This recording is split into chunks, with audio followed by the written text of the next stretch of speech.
ริญพรท่านสาธุชนทั้งหลายรายการธรรมทานจากวัดพุทธปัญญาเมืองพโมนารัฐแคลิฟอร์เนียประเทศสหรัฐอเมริกามาพบกับท่านผู้ฟังท่านผู้ชม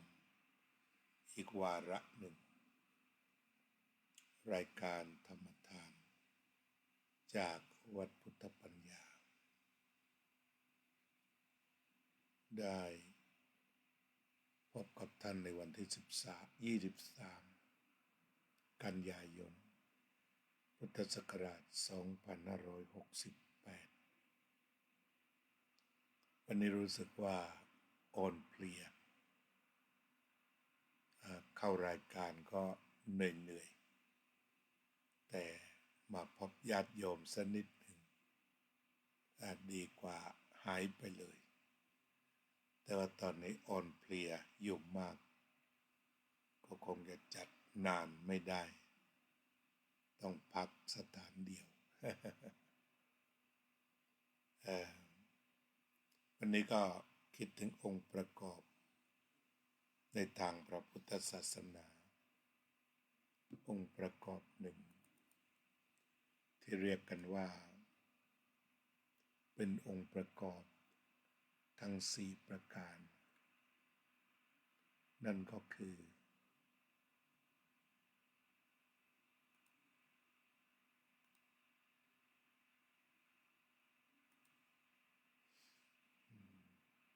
องค์ประกอบ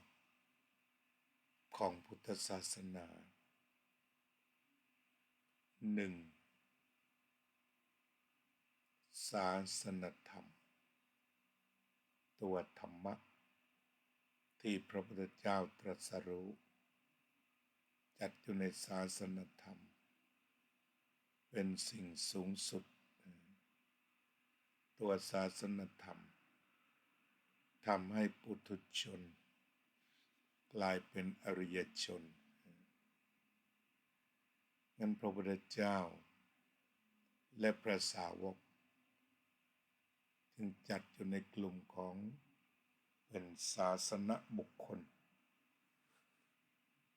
กล่าวคือเป็นบุคลากรทางศาสนาเพราะพระพุทธเจ้าตรัสรู้และนำธรรมมามอบแก่ผู้ที่ใฝ่ธรรมบุคลากรนี้คือศาสนบุคคลนี้ก็มีองค์ประกอบได้แก่ภิกษุภิกษุณีอุบาสกอุบาสิกามีองค์ประกอบ4ภิกษุภิกษุณีอุบาสกอุบาสิกา4กลุ่มตั้งแต่อดีตจนปัจจุบันพระพุทธศาสนาจะเจริญหรือเสื่อมจะเข้มแข็งหรืออ่อนแอขึ้นอยู่กับ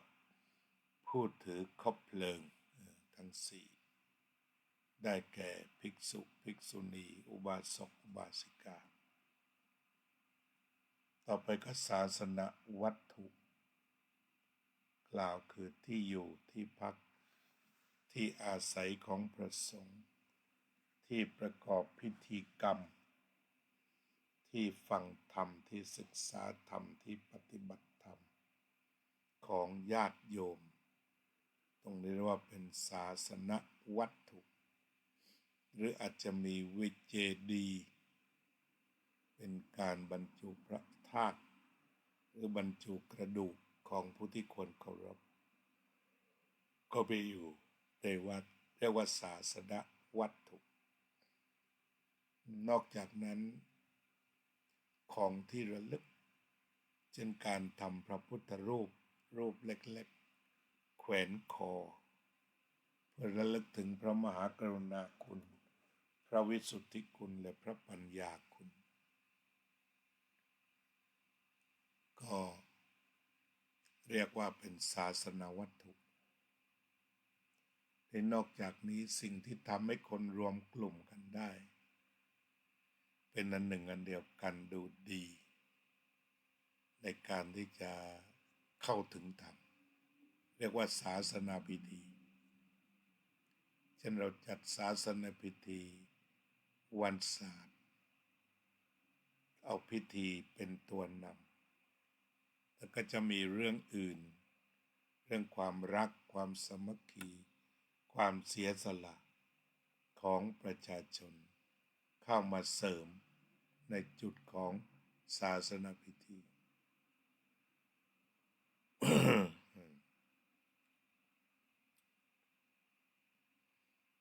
ก็กลายเป็น ศาสนธรรมศาสนาบุคคลศาสนาวัตถุ และศาสนาพิธี เปรียบเหมือนกับเสาทั้งสี่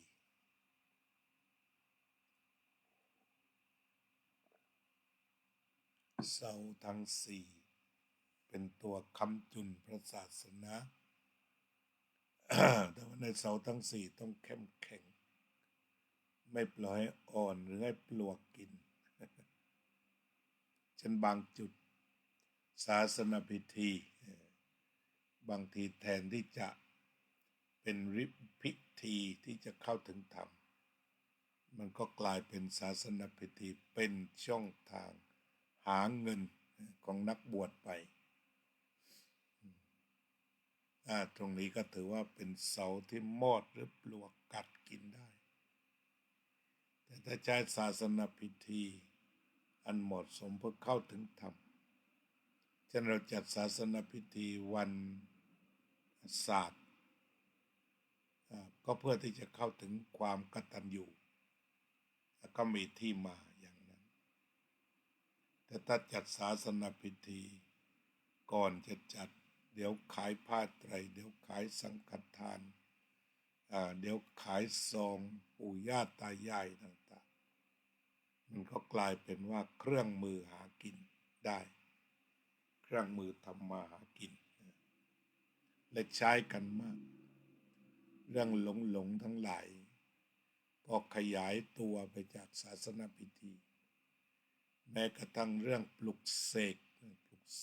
สิ่งต่างๆซึ่งไม่ได้มีในพุทธศาสนาแต่ว่าอาศัยศาสนาพิธียื่นออกไปก็มีพิธีแบบนี้และลงท้ายก็คือเป็นเรื่องเงินทองทั้งสิ้นที่อยู่เบื้องหลังเป็นการทำสินค้าเป็นการสร้างสินค้านั่นเองอีกของแท้หรือว่าเป้าอยู่ตรงนั้นแต่ว่าดูดีเป็นขวัญเป็นกำลังใจของประชาชนก็อ้างเหตุกันไปนี่ถ้าพลาดมันก็จะกลายเป็นเสาที่มีปลวกกินพร้อมที่จะถล่มลงมาก็คือไม่เข้าถึงตัวธรรมแต่จบอยู่ที่เงินจากศาสนาพิธีนั้นแต่ถ้ามันเป็นเรื่องธรรมเช่นงานศพ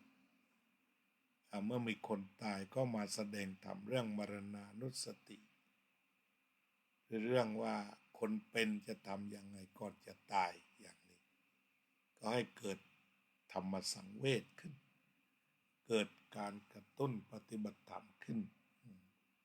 ศาสนาพิธีก็เป็นประโยชน์นอกจากนั้นตัวที่ค้ำจุนเช่นศาสนาวัตถุก็ไม่ใหญ่โตโอโถงจนทะลุพระธรรมวินัยไปไกลแต่ว่าให้มันเป็นที่ที่พระพุทธเจ้าบอกไว้ใช้เสนาสนะเพื่อกันร้อนกันยุงกันเหลือบกันลิ้นกันไรเป็นที่ภาวนา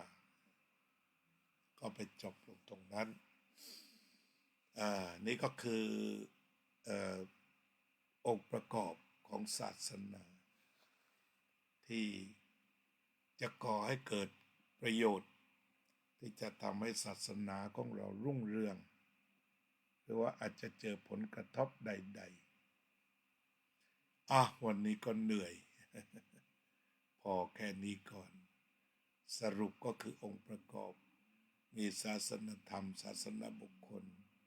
ศาสนาวัตถุและศาสนาพิธี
สัพเพสัตตาสัตว์ทั้งหลายที่เป็นเพื่อนทุกข์เกิดแก่เจ็บตายด้วยกันทั้งหมดทั้งสิ้นอเวราโหนตุจงเป็นสุขเถิดอย่าได้มีเวรแก่กันและกันเลยอัพพยาปัชชาโหนตุจงเป็นสุขเถิดอย่าได้พยาบาทเบียดเบียนซึ่งกันและกันเลยอนิฆาโหนตุจงเป็นสุขเถิดอย่าได้มีความทุกข์กายทุกข์ใจเลยสุขีอัตตานังปริหารันตุจงมีความสุขกายสุขใจรักษาตนให้พ้นจากทุกข์ภัยทั้งสิ้นเถิดอภิวาทนาสีลิสะนิจจังวุธาปจายโนจัตตารโอธรรมาวัฏันติอายุวันโนสุขังภะลังก็คงจะอำลาญาติโยมไปแค่นี้ก่อนเคลียร์สมองหยุดคิดไม่ค่อยออก คงจะต้องอำลากันเท่านี้ก่อนเนาะ